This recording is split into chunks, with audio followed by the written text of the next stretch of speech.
Nous démarrons la vidéo. Donc, nous avons un patient qui dit que de temps en temps, il ne se sent pas bien. D'accord?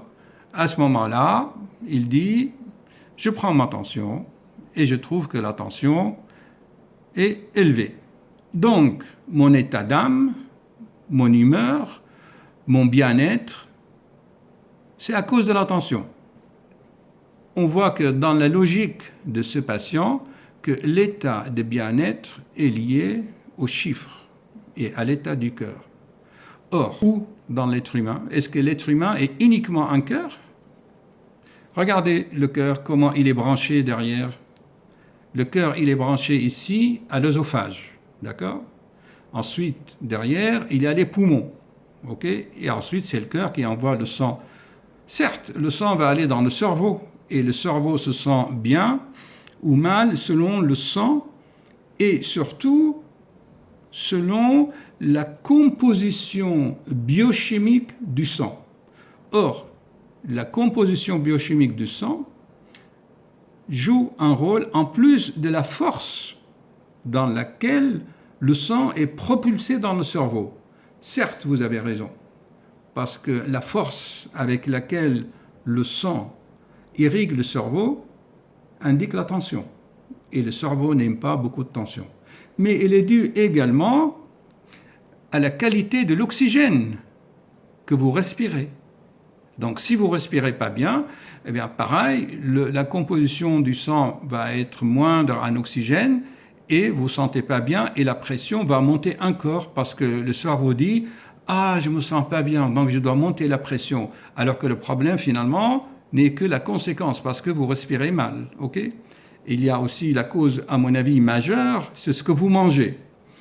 Monsieur, est-ce que vous mangez tous les jours la même chose? Normalement, pour avoir une humeur constante, n'est-ce pas, monsieur?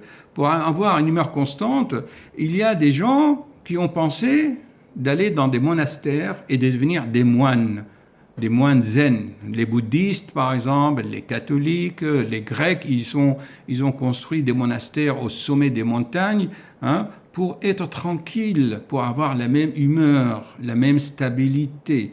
Ils mangent toujours la même chose, du pain, du vin, du fromage, ils ne mangent pas de viande, ils ne mangent pas de cochon, ils ne boivent pas de boissons alcoolisées. Et ces moines, qu'ils soient chrétiens ou bouddhistes, ils ont raison.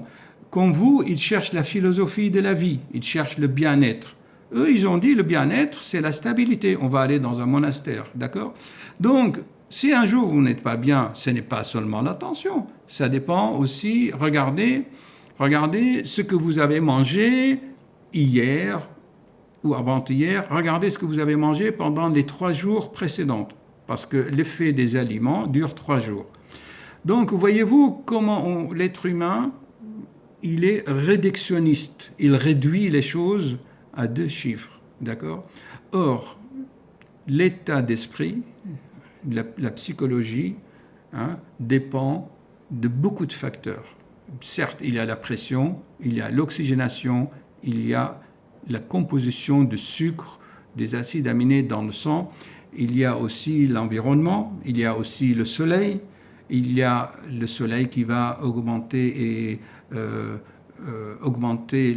production de la mélatonine, il y a la qualité de sommeil, il y a l'acte sexuel, surtout parce que l'acte sexuel a des effets sur la sérotonine, sur l'ocytocine, qui sont les hormones de la relaxation. Il y a la colère, il y a l'ambiance de travail, il y a donc un ensemble de facteurs. Aller dire aux conclusions que c'est 16-10 de tension qui ne me suit pas bien, je pense que c'est injuste vis-à-vis le fonctionnement des corps humains.